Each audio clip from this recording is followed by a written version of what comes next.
भगवान गौतम बुद्ध गुलामाला त्याच्या गुलामीची जाणीव करून द्या म्हणजे बंड करून उठेल असा संदेश देणारे महामानव विश्वभूषण डॉक्टर बाबासाहेब आंबेडकर जगबदल घालून निघाव सांगून गेले मला भीमराव समाजाला बाबासाहेबांच्या मार्गाने घेऊन जाण्याचा संदेश देणारे लोकशाहीर अण्णाभाऊ साठे जगेन तर देशासाठी मरेन तर देशासाठी अशी भूमिका घेणारे क्रांतिगुरू लहुजी साळवे आणि समाजाला परिवर्तनाच्या दिशेने घेऊन जाणारे सर्व महामानवांच्या विचारांना विनम्र अभिवादन करून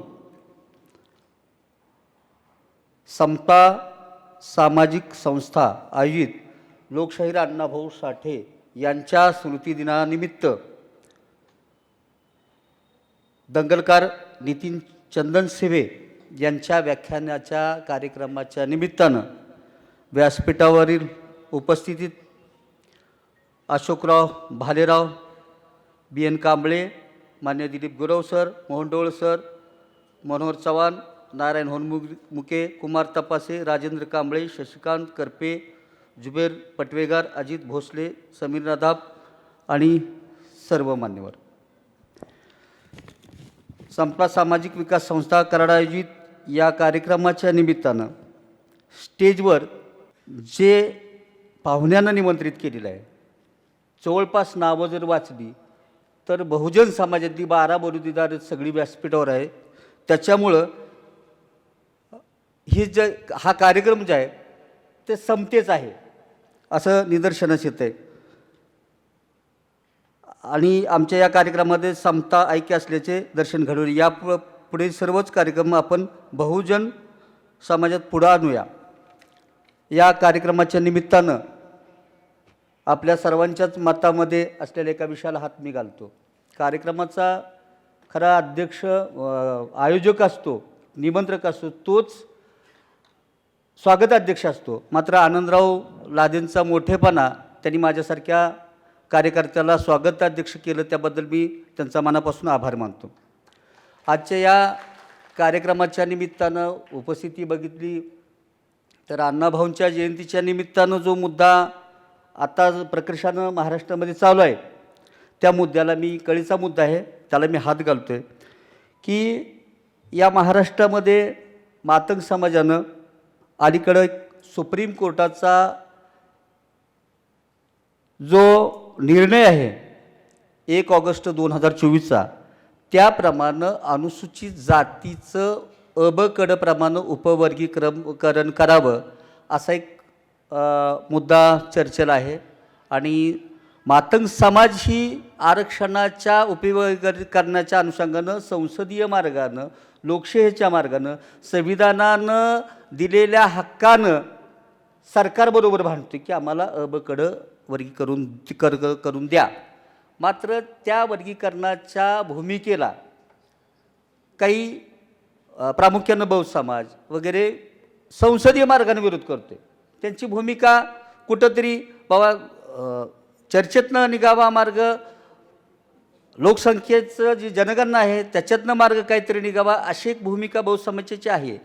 मात्र यामध्ये 2 जातीमध्ये दुही आणण्याचं काम काही ठराविक हातावरी बोटं मोजण्यासारखी माणसं काम करत आहेत.